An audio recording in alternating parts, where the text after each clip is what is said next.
Hey, my name is Kristen Rude. I am a student midwife, and today we're going to talk about one of the most common questions that parents have if they're considering an out of hospital birth.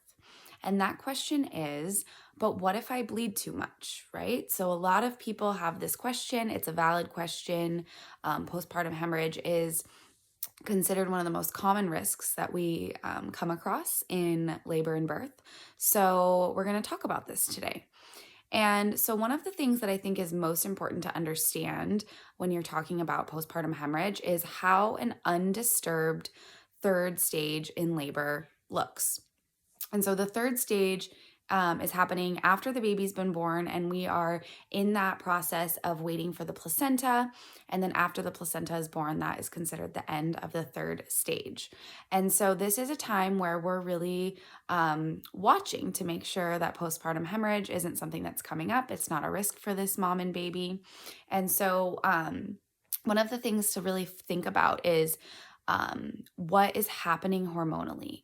And so, in a mom's body, uh, oxytocin is the hormone that stimulates contractions, right? And after the baby's born, we need more contractions to happen to help shrink the uterus back down towards its original size. And then also, these contractions are going to create a clot that then helps separate the placenta from the uterus and then helps that placenta make its way down through the birth canal and out of the mother. And so, one of the things that we can do is help simulate this natural oxytocin production. So after the baby's born, we really want mom focusing on the baby. That's what's going to help her stimulate oxytocin. So we want to get that baby straight skin to skin on the chest, really just kind of soaking up that oxytocin time. We want low lighting, we want a warm room. And so these are things that we're doing proactively rather than doing a proactive medical management. We're proactively managing an undisturbed birth. And so we're helping make sure that there's not a lot of people moving in and out of the room. We're not distracting the mom, asking her tons of questions. We're really just making sure she's focused on her baby, letting her partner be a part of that, and kind of guarding that birth space, if you will. So that is step one to making sure that you don't bleed too much. Another thing that we like to consider is to understand why bleeding might occur, right? So we talked about this undisturbed third stage. So one reason that bleeding occurs is that we have a disturbed third stage. If mom and baby are separated for any reason, we're at a higher risk for postpartum hemorrhage. If there's a lot of things going on in the room, people are making phone calls, mom is distracted, we have less of an oxytocin producing environment, that puts us at a higher risk. So that's the first thing that you want to understand, that bleeding might occur if we interrupt this third stage of labor. The most common reason that bleeding occurs after a birth would be uterine atony, which means that the uterus is tired. This can happen for a number of different reasons, but some of the common ones are a really long labor or a long pushing stage. This can make it so the uterus is really tired and kind of too tired to do that job where it needs to really work hard to clamp down, get that placenta released.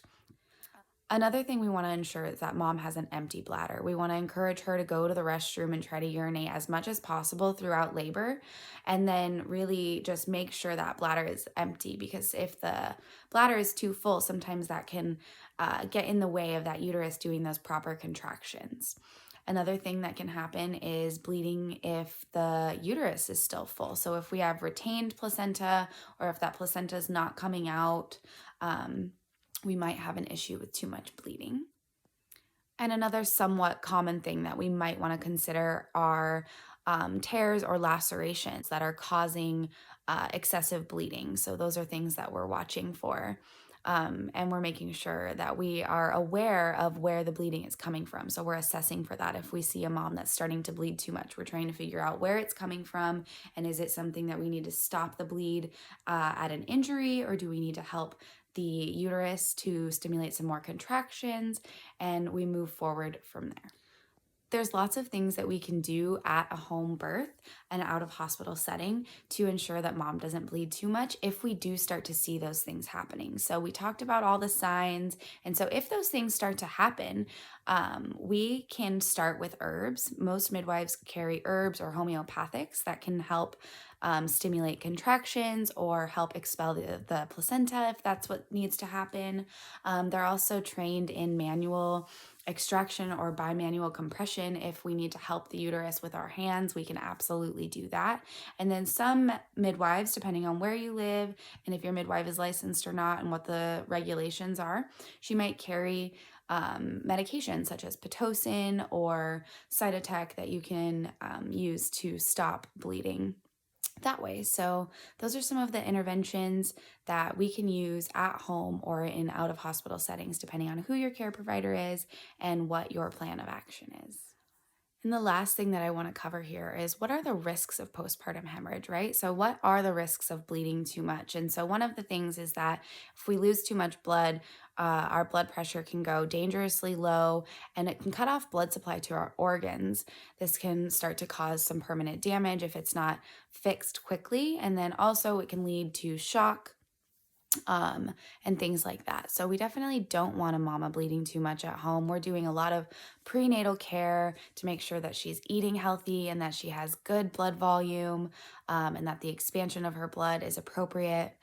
And then we're consistently watching to manage an undisturbed third stage of labor to ensure good outcomes for mom and baby. So I hope these answer some of your questions to what happens if I bleed too much at a home birth.